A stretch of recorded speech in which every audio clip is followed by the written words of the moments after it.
was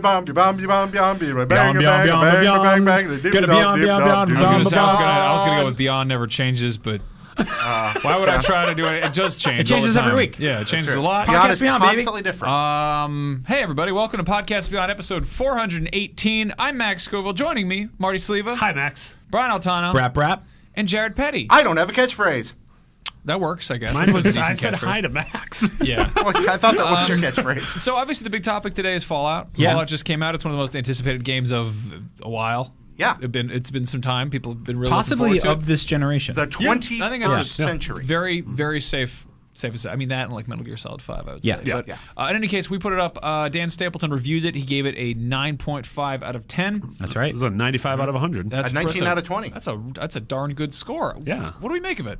I really enjoyed this game. It's the most fun I've had playing a video game this year, and that's saying a lot. Now, Jared, you're kind of famously a pretty casual gamer. You don't really get too in depth with games, and you frequently you don't fully understand the systems within them. How many hours have you put into Fallout? I think in That's all a lie. playing or playing and writing, because those are two different things. Yeah. In terms of actual playing, probably only about 50 hours. In terms of playing and writing, at this point, well over 100. Okay, well, given that the game has been out for like 14 hours at this point, that's pretty good. You've obviously been working on the wikis for this and everything, all the guides. Yeah. You're also heading up a... They sold the thoroughfare. Sure. Here. You're heading up the Fallout podcast we're doing, right? Yeah, that's the Vault IGN, whatever we want to call the thing. This week, the Fallout 4 review spectacular. We're having kind of a TV special. Cool. It's fun. We're going to have special guests like Wilford Brimley coming in. Oh, really? Yeah. What? Really? No. But The ghost of Wilford Brimley? He's not dead. Is he no, not? he's still alive. He's talking about the diabetes. Okay. He's still That around. guy's still Anyway, alive? but no, yeah, the Vault has been, and reception from the audience has been great. Thank you so much, everybody who watched, and we really appreciate it and wrote in. Now, obviously, a lot of people are really excited about this game. I played a very short amount of it, and I did probably the quickest 180 I've done with a game in my recollection. What as was someone that playing 180? games. You were coming into this super stoked. You're telling us all your cool stories about bugs and Fallout 3. I love like Fallout 3 is one of my favorite games ever. It is the game that got me into modern gaming as an adult. Like I was in college, wasn't really focused on games too much.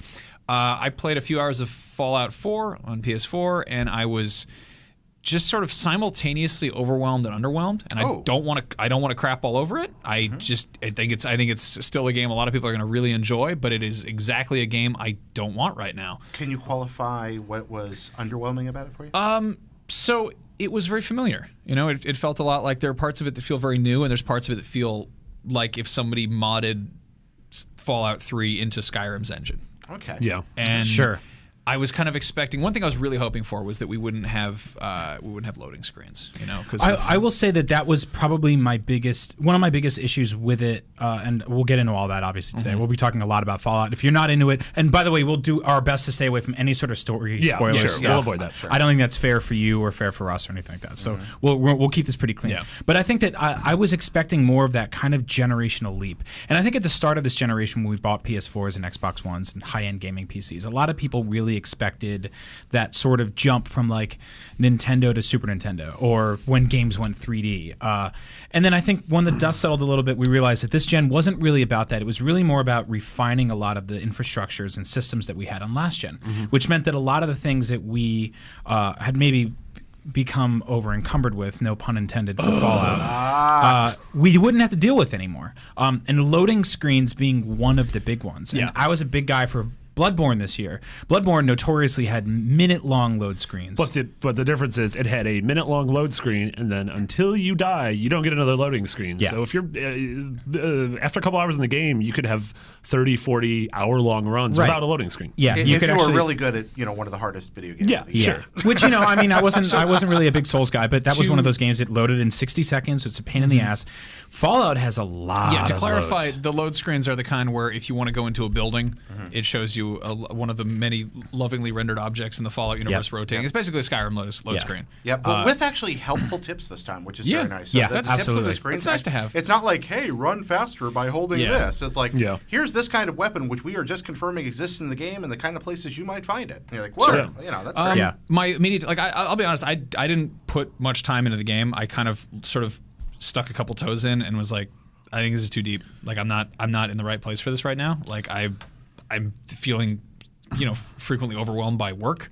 I have a house. I have a dog. I have a fiance. Like there's a lot of stuff that I should be spending more attention to. Sure. And I threw 90 hours at Metal Gear. Yeah, I was just about to say. So what was it about Metal Gear a month or two ago that was different? Do you think? Because you had a dog then too. You did have a dog then. He has a dog in that game. Maybe I've already trained one virtual dog this year, and it's kind of that's. So is that it then? Are you fatigued on open world games? I mean, no, I think it's specifically that Fallout is a lot of moving parts. And I remember distinctly going from, I think I jumped from playing Fallout 3 to playing Red Dead Redemption and being a little bit annoyed that you couldn't pick up and look at every single object in the universe. In Red Dead? Yeah, and I was like, there's pans on the back of the cart, but you can't do anything with them. Yeah. And there was a time when I really wanted that, but at this point, like playing Fallout gave me the same kind of weird anxiety I got when my house is too messy.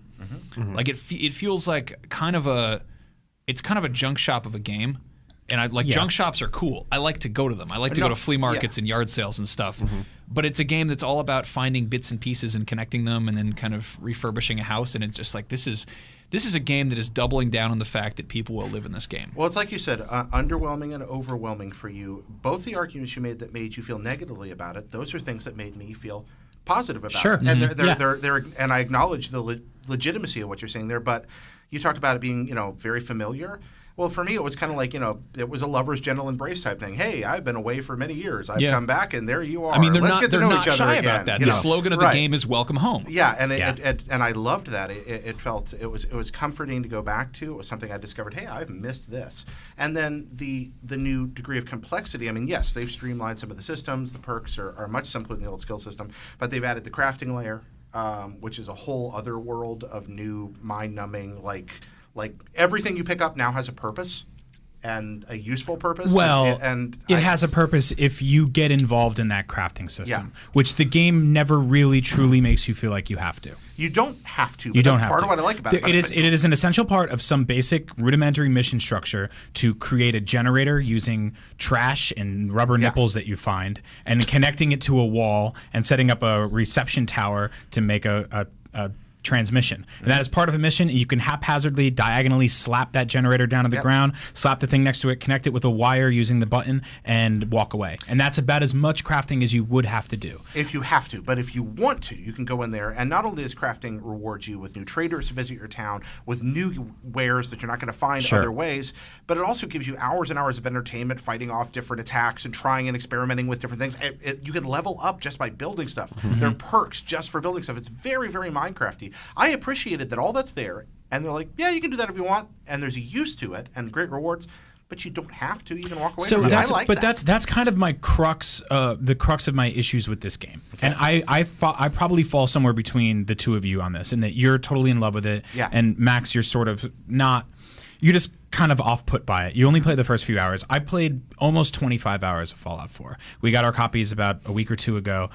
People were tweeting at me like, "How'd you play 25 hours in 25 minutes?" I mean, look at where I work. It's like one of the few. I can't dance, right? But one of the things I can do is get a game early and play it for a while, and you can learn how to dance. Yeah, I feel like you'd be a really good. You can dance if you want to. He actually will dance to "We Built This City on Rock and Roll." Yeah. Oh, let's see. Your wife told me about that. It's pretty funny. This city.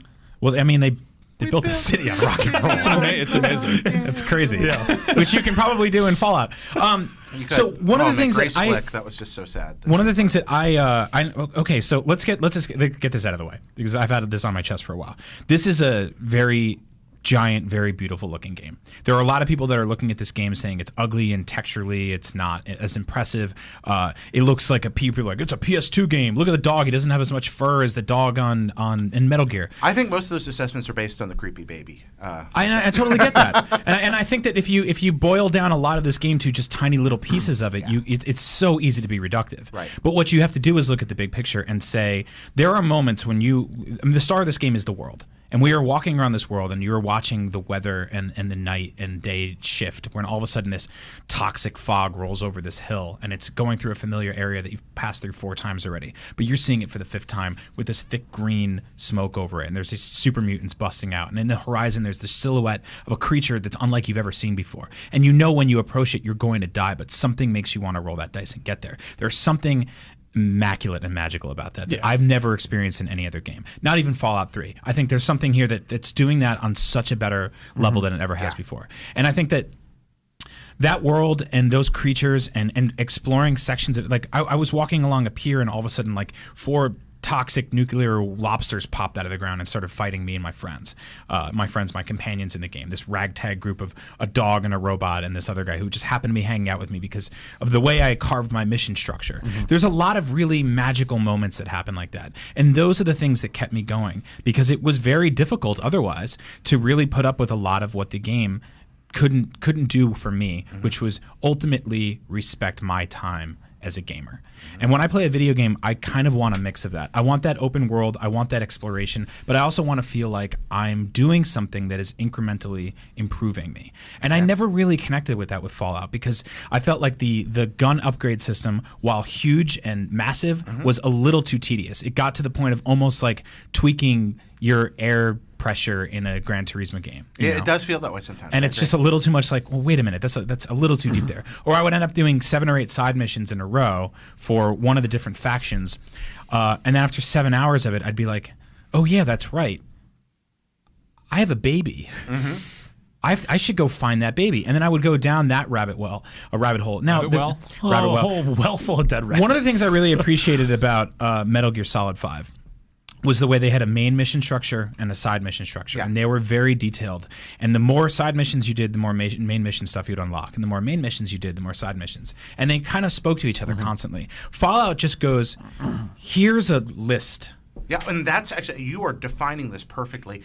That's what I love about it. But that's what you love about it. Exactly. Metal Gear Solid 5 is a bento box. Everything in its proper location. Here's how it all fits. Fallout's a casserole. Just throw it all in there, bake it. It's heavy. It's messy. It's probably bad for you. But boy, I wanted to talk about the food metaphor is really important, because I saw something being passed around a few weeks ago that I think fits perfectly with this, which is that at the start of this generation, the end of last generation, we saw a lot of that, like, sort of rudimentary way of describing DLC as like a hamburger, right? So, I remember that. Do you remember that, right? Yeah. So there's this cheeseburger, right? And it's like back in the day when you bought a video game, you just got the cheeseburger, had all the toppings. Now you buy this sad hamburger, and they sell you the lettuce and the tomato and everything like that on the side. And somebody put those two next to each other, and underneath they said, and here's Fallout 4. And Fallout 4 was this stacked, gargantuan, leaning tower of cheese, a disgusting mess of a hamburger that's just falling apart, but it's got all the toppings and it's huge, and you could eat it for the rest of your life. But I don't know if that's a good burger to pick up. I don't know if I want to put my mouth on that thing, because it's just like, I don't know if all of it doesn't mean it tastes great. It doesn't mean it's easy to hold or anything. Doesn't mean like the middle's going to be cooked through. Yeah, there's a lot there, but it doesn't mean all the things that are there are really great. Carrying the food metaphor to the nth degree, though, the nice thing is you can pick, with Fallout, on most of the things you can pick at it, take a taste, be like, I don't really like that part, so I'm just going to go over here and do this good part right So there. I shouldn't would talk say, with your mouth full. if we're going to go that direction with the food thing, I think it's also kind of like an all-you-can-eat buffet. And you go to an all-you-can-eat buffet, and you're like, oh, they got crab wrapped in bacon, they got crab rangoon, they got hot dogs for some reason, they got weird square pizza, Are you at Jello Ryan's cubes. Mega Bar, or where are you? This is I don't know. amazing. So are you saying all-you-can-eat buffet? And you're like, I got to get my money's worth. How do I? And you try to, you take bits and pieces of everything. But sometimes and you then accidentally wind up- fill up on white rice. Yeah, Like sometimes you eat too much bread. Sure. So compare that to a restaurant that has a fixed menu, and you go in there like, here's 1, 2, 3, 4, 5 things, and we bring them to you in order, and you get to enjoy them one thing at a time. Right. And somebody has been like, here's some level of curation. And obviously, everyone wants different things when they consume something, whether it be food or media. I always would get annoyed. My fiance and I both got really into Skyrim together. And she will frequently, if it comes up in conversation now, she's like, I never even beat it. I'm like, that doesn't mean anything. Yeah. Like there is the campaign that they market the game with, because people kind of need to have that one carrot in front of you.